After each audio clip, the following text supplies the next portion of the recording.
Freddie. Hello and good evening. I'm your host, Freddie Reese, and today we discuss the Battle of Waterloo, but more specifically, the charge of the Imperial Guard. Now, I hand you over to Oscar, my co-host for tonight. Thanks, Freddie. Now, at 7:30 p.m, the British had set up on top of this hill, and of course the French would be advancing towards the bottom of the hill.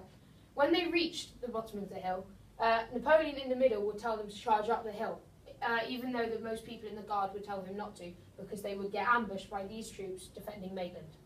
Now, the next phase of the battle was at 7:45, when a bigger change happened. Now, once the French guard had advanced to the top of the hill, Wellington, who would be standing somewhere back here, actually shouted to the troops to stand up and ambush the French. This caused Napoleon's square of troops and this square of troops to retreat, but Napoleon ordered this square of troops to go up and hold them back from following most of the guard. Over here, these ones also retreated from these British troops at the top to stop because they got heavily hit by their fire. Now, the final phase of this battle happened at 7:50, just 20 minutes after it started.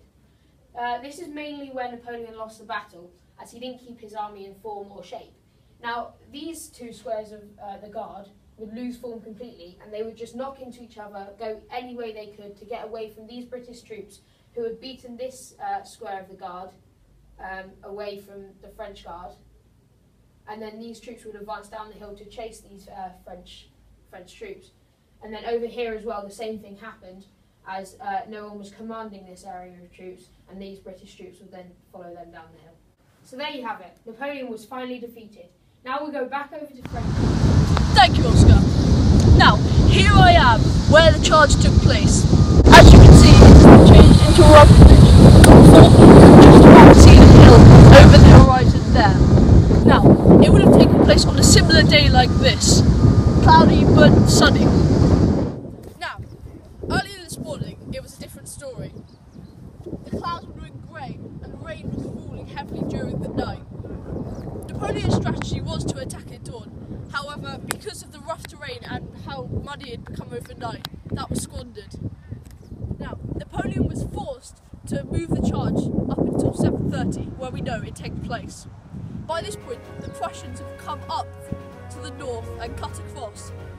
Napoleon was forced to send his troops to defend off the Prussians. The rest of the guard fought to the charge, but as we know, it wasn't enough, and Napoleon was defeated. So that's it from me. Back to you in the studio, Oscar. Thanks, Freddie. That's it for today, and Napoleon's been defeated. There's a good overview of the whole charge of the Imperial Guard. Thanks for watching, and we'll see you next time. Goodbye.